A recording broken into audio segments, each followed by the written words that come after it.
Bom, gente, agora eu vou começar a ler o capítulo 2 do livro Defraudação Emocional, segundo princípios bíblicos, da pastora Sara Shiva. O capítulo 2 é intitulado O que é defraudação emocional? Defraudação emocional é quando alguém gera em outra pessoa uma expectativa sentimental que não poderá ser suprida. É algo que a pessoa não está disposta a suprir ou não tem condições de suprir. Defraudar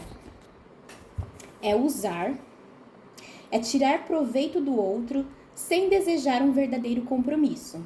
Defraudar é fazer a pessoa acreditar que você quer um relacionamento sério com ela, quando, na verdade, você não quer. Porque não tem condições ou porque não quer mesmo. Defraudar é deixar a pessoa pensar, acreditar que você deseja se casar com ela, quando, na verdade, você só quer ficar com ela por um tempo. Defraudar é apenas curtir o momento e nada mais. Em 1 Tessalonicenses, capítulo 4, versículos 1 a 8, está escrito: Finalmente, irmãos, nós vos rogamos e exortamos no Senhor Jesus que, como de nós recebestes, quanto à maneira por que deveis viver e agradar a Deus, e efetivamente estáis fazendo, continueis progredindo cada vez mais, porque estáis inteirados de quantas instruções vos demos da parte do Senhor Jesus. Pois esta é a vontade de Deus, a vossa santificação, que vos abstenhais da prostituição, que cada um de vós saiba possuir o próprio corpo em santificação e honra, não com o desejo de lascívia, como os gentios que não conhecem a Deus, e que, nessa matéria, ninguém ofenda nem defraude a seu irmão, porque o Senhor, contra todas estas coisas, como antes vos avisamos, testificamos claramente, é o vingador. Porquanto Deus não nos chamou para a impureza, e sim para a santificação. Dessarte, portanto, quem rejeita estas coisas não rejeita o homem, e sim a Deus, que também vos dá o seu Espírito Santo. Tradução de João Ferreira de Almeida, revista e atualizada, segunda edição, 1993, Sociedade Bíblica do Brasil, editora Mundo Cristão. Em outras traduções, o versículo 6 diz: Ninguém oprima ou engane a seu irmão em negócio algum. Porque o Senhor é vingador de todas estas coisas, como também antes vô-lo dissemos e testificamos.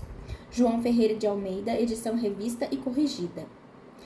Nesse assunto, ninguém prejudique seu irmão, nem dele se aproveite.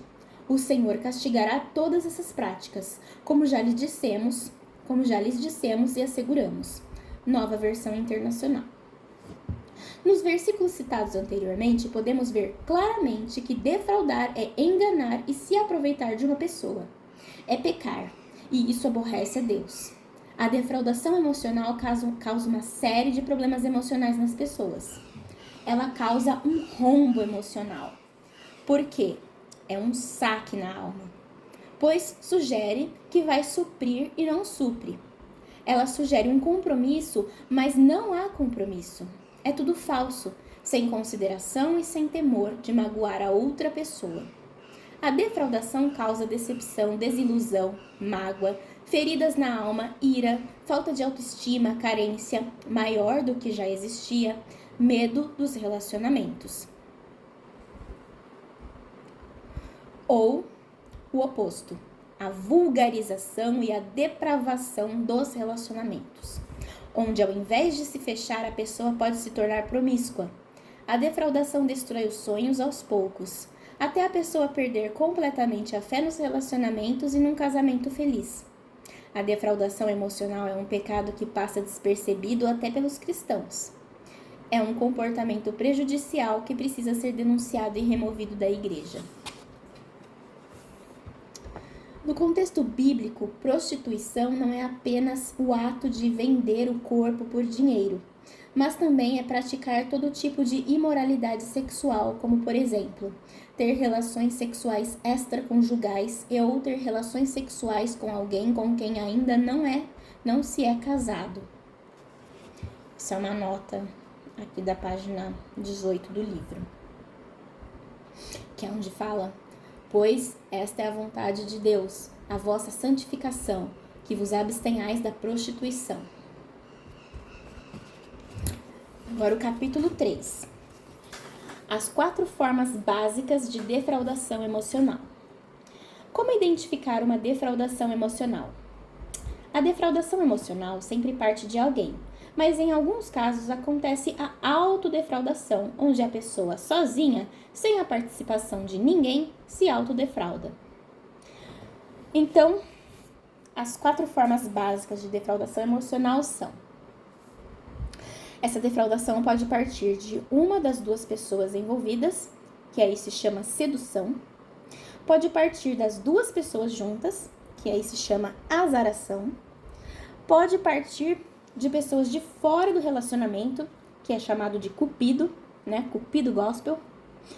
Pode partir da própria pessoa para si mesma, autodefraudação. Como isso acontece? Bom, o primeiro tipo, sedução, quando parte de uma das 2 pessoas envolvidas. Por exemplo, um rapaz se interessou por uma moça na igreja e, ao invés de buscar a orientação correta da parte de Deus e de seus líderes de como se aproximar dela, conhecê-la melhor e de como iniciar um namoro em santidade, ele usa um costume mundano, a boa lábia. Ele começa a lisonjear e seduzi-la com palavras, e esta, que não estava interessada nele, passa a se envolver depois das investidas que recebeu.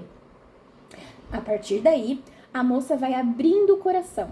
Porém, na verdade, o rapaz não está interessado em um compromisso sério e, sim, em passar um tempo junto ou ficar com ela. A jovem começa a gostar dele e fala em casamento. Ele, então, termina o namoro por perceber que o relacionamento está tomando um rumo mais sério. Isto é defraudação emocional. Ele gerou nela uma expectativa que não queria suprir. Permitiu que ela acreditasse numa mentira altamente destruidora. O segundo tipo, a azaração, quando parte das 2 pessoas juntas, uma para a outra. Exemplo: um rapaz e uma moça se interessam mutuamente um pelo outro. Começam a paquerar dentro da igreja e, sem pedir a orientação dos líderes, começam a namorar. Com o passar do tempo, começam a se gostar e, como uma forma de carinho, alimentam as expectativas de um compromisso, porém, no fundo, nenhum dos 2 tem certeza se é o que querem. Ambos estão se iludindo e iludindo um ao outro. Geralmente, esse tipo de defraudação acontece quando as pessoas envolvidas se sentem solitárias e carentes, ou seja, as pessoas se envolvem em busca de uma companhia para as horas vagas, um relacionamento apenas para combater a solidão. Apesar de se envolverem física e emocionalmente, nenhum dos 2 tem certeza se é isso que realmente querem. Na verdade, no fundo, não querem se casar.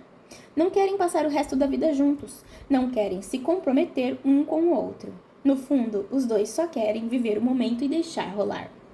Nesse caso, o perigo é que sempre acontece de um deles se apaixonar. A pessoa apaixonada começa a demonstrar interesse em se casar. E a outra, que não está apaixonada, decide terminar o namoro por perceber que as coisas estão ficando sérias demais. Quando a pessoa apaixonada é descartada, a desilusão é dolorosíssima. E além de todo o sofrimento, esse tipo de defraudação traz um espírito de confusão na cabeça da pessoa. Do tipo, ele ou ela disse que me amava, como pôde fazer isso comigo? Isso faz com que a pessoa que foi descartada fique presa pelo sentimento de rejeição e amarrada pelo sentimento de engano, além de destruída emocionalmente. Muitas vezes, no lugar da antiga paixão, nasce um ódio muito grande, uma mágoa profunda que adoece a alma e a pessoa ferida não consegue perdoar. Normalmente, quem defrauda esquece, mas quem foi defraudado não esquece jamais. A falta de perdão no coração da pessoa ferida prejudica ainda mais, não só emocionalmente, mas espiritualmente. já que o próprio Jesus nos alertou acerca da obrigatoriedade do perdão na nossa vida, em Mateus 6,15. Na vida de um cristão, o perdão não é opção, é obrigação. Mas como fazer para perdoar alguém que nos magoou tanto? As duas pessoas se envolveram e a brincadeira virou um pesadelo. Isso é defraudação. Terceiro tipo, cupido. Quando parte de pessoas de fora do relacionamento.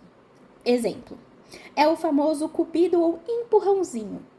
É quando pessoas de fora do relacionamento resolvem dar uma ajuda, entre aspas, para unir o casal. Esse comportamento também pode ser chamado de feitiçaria carismática ou cupido gospel, entre aspas, os dois termos. Essas pessoas fazem o papel de cupido e dão uma ajudinha porque, no fundo, acreditam que sabem quem foi feito para quem combina com quem tem de se casar com quem. Porém, o que muitos esquecem é que para dizer quem foi feito para quem, Deus não precisa da nossa ajuda. Na verdade, eles podem estar unindo o casal errado e gerando um casamento, entre aspas, encalhado. Quantas pessoas já se divorciaram após perceberem que casaram por influência dos outros? Quantas pessoas já se casaram com a pessoa errada debaixo de falsas profecias? Quantas pessoas já se casaram por culpa ou medo de magoarem a outra pessoa, sabendo que não era isso que realmente queriam?